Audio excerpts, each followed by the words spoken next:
25 তাৰিখে জুবিন অনুগামী 10জন ব্যক্তিক আৰক্ষীয়ে ফটাখিলামবাৰী এটা গোচৰত গ্ৰেপ্তাৰ কৰি মহামান্য CDM আদালতত তেখেতক প্ৰডিউচ কৰিছিলে আৰু জামিনৰ আবেদন দিয়াৰ পৰিপ্ৰেক্ষিতত এই 10জনকে বিভিন্ন কাৰণত মহামান্য CDM আদালতে জামিনত মুকলি কৰি দিছিলে।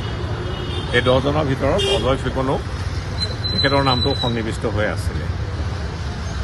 জামিনত মুকলি কৰি দিয়া বুলি ক'লে ভুল হ'ব। মহামান্য CDM আদালতে বিধি অসন্মতভাৱে গ্ৰেপ্তাৰ কৰাৰ পৰিপ্ৰেক্ষিতত তেখেতসকলক মুকলি কৰি দিছিলে চেটেড লিবাৰ্টি। 26 তাৰিখে মুকলি কৰি দিয়াৰ পিছ মুহূৰ্ততে অজয় ফুকন আৰু এজন ব্যক্তিক আৰক্ষীয়ে পুনৰবাৰ গ্ৰেপ্তাৰ কৰে আৰু সেই গ্ৰেপ্তাৰ কৰা গোচৰৰ ক্ৰম নাম্বাৰটো হৈছে অৱশ্যে থানাটো আছিলে আজাৰা আৰু ক্ৰম নাম্বাৰটো আছিলে আজাৰা PS কেছ নম্বৰ 142/25।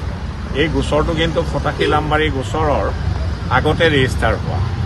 এইটো 22/10/2025 ৰেজিষ্টাৰ হৈছিল। অজয় ফুকন দ্বাৰস্থ হৈছিলে গুৱাহাটী উচ্চ ন্যায়ালয়ত আৰু এই গোচৰটোৰ সাৰামৰ্ম এনেধৰণৰ আছিলে যে যিদিনাখন জুবিন গাৰ্গৰ নশ্বৰতে গুৱাহাটীলৈ আনিছিলে সেইদিনাখন অনাৰ পিছ মুহূৰ্তত আজাৰা থানাৰ অন্তৰ্গত এলেকাত তাত আৰক্ষী কিছুমান ব্যক্তিয়ে বাধা প্ৰদান কৰিছিল ইত্যাদি ইত্যাদি আৰু এই সন্দৰ্ভত এই গোচৰটো ৰুজু হৈছিল।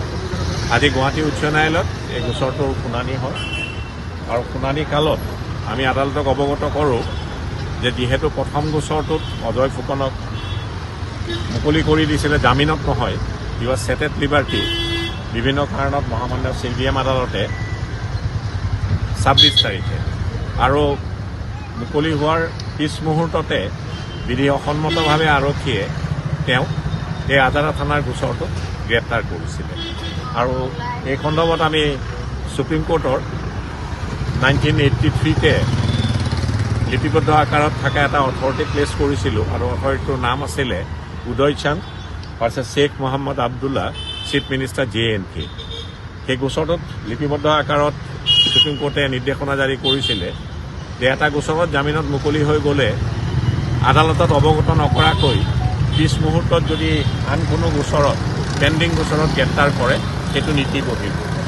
এই গোচৰটোতো একে পৰিস্থিতিৰে সৃষ্টি হৈছিলে আৰু সেইবাবে মহামান্য গুৱাহাটী উচ্চ ন্যায়ালয়ে অজয় ফুকনক এই গোচৰটোত জামিনত মুকলি কৰি দিয়ে। 25 তাৰিখে জুবিন অনুগামী 10জন ব্যক্তিক আৰক্ষীয়ে ফটাখিলামবাৰী এটা গোচৰত গ্ৰেপ্তাৰ কৰি মহামান্য CDM আদালতত তেখেতক প্ৰডিউচ কৰিছিলে আৰু জামিনৰ আবেদন দিয়াৰ পৰিপ্ৰেক্ষিতত এই 10জনকে বিভিন্ন কাৰণত মহামান্য CDM আদালতে জামিনত মুকলি কৰি দিছিলে।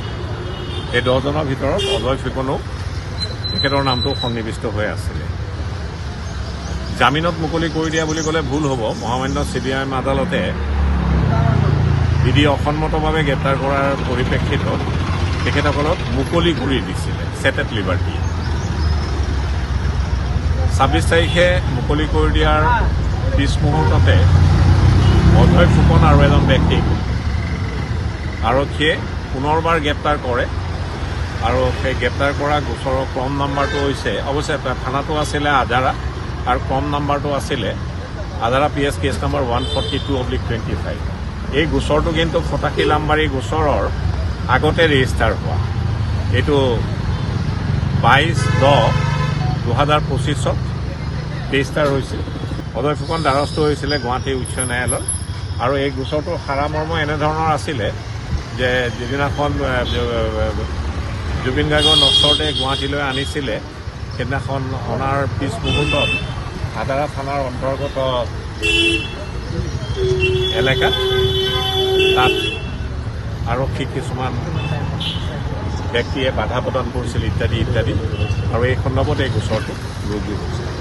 আজি গুৱাহাটী উচ্চ ন্যায়ালয়ত এই গোচৰটোৰ শুনানি হয় আৰু শুনানি কালত আমি আদালতক অৱগত কৰোঁ যে যিহেতু প্ৰথম গোচৰটোত অজয় ফুকনক মুকলি কৰি দিছিলে জামিনত নহয়, কিবা চেটেড লিবাৰ্টি, বিভিন্ন কাৰণত মহামান্য CBM আদালতে 26 তাৰিখে আৰু মুকলি হোৱাৰ পিছ মুহূৰ্ততে বিধি অসন্মতভাৱে আৰক্ষীয়ে তেওঁক এই আজাৰা থানাৰ গোচৰটোত গ্ৰেপ্তাৰ কৰিছিলে।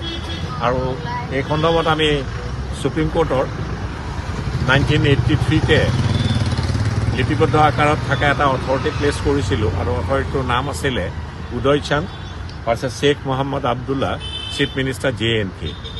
সেই গোচৰটোত লিপিবদ্ধ আকাৰত সুপ্ৰিম কোৰ্টে নিৰ্দেশনা জাৰি কৰিছিলে যে এটা গোচৰত জামিনত মুকলি হৈ গ'লে আদালতত অৱগত নকৰাকৈ পিছ মুহূৰ্তত যদি আন কোনো গোচৰত পেণ্ডিং গোচৰত গ্ৰেপ্তাৰ কৰে সেইটো নীতি বহিৰ্ভূত।